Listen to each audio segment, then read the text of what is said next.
महाराष्ट्राचे पोलीस महासंचालक सदानंद दाते यांनी परळी वैजनाथ येथील पोलीस स्टेशनला भेट देत आढावा घेतला. त्याचबरोबर त्यांनी प्रभू वैद्यनाथ दर्शनही घेतले. महाराष्ट्र राज्याचे पोलीस महासंचालक सदानंद दाते 2 दिवसाच्या बीड जिल्हा दौऱ्यावर असून त्यांनी आज दिनांक 7 परळी वैजनाथ पोलीस ठाण्याला भेट देऊन आढावा घेतला. त्याचबरोबर 12 ज्योतिर्लिंगापैकी एक असलेल्या परळीतील प्रभू वैद्यनाथ मंदिरात जाऊन त्यांनी मनोभावे दर्शन घेतले. पोलीस महासंचालक सदानंद दाते हे बीड जिल्हा दौऱ्यावर आहेत. आज सकाळी बीड येथून ते परळी वैजनाथ शहरात दाखल झाले. परळी येथे शहर पोलीस ठाणे व संभाजीनगर पोलीस ठाण्यात पाहणी करून त्यांनी प्रशासकीय आढावा घेतला.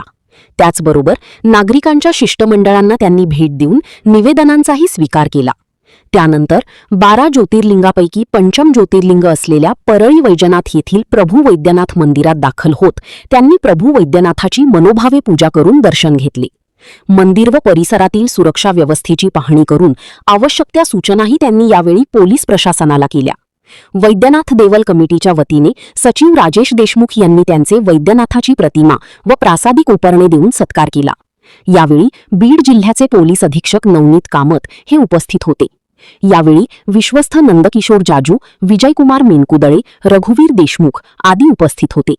दरम्यान या परळी दौऱ्यात त्यांनी शहर पोलीस ठाणे व संभाजीनगर पोलीस ठाणे या ठिकाणी सविस्तर पाहणी केली. या ठिकाणी नागरिकांच्या भेटी घेत त्यांनी निवेदनांचाही स्वीकार केला. त्यांच्या दौऱ्याच्या अनुषंगाने परळी शहर व संभाजीनगर रंगरंगोटी, स्वच्छता व त्यांच्या स्वागताची जय्यत तयारी करण्यात आली होती. परळी यांचे जोरदार स्वागत झाले.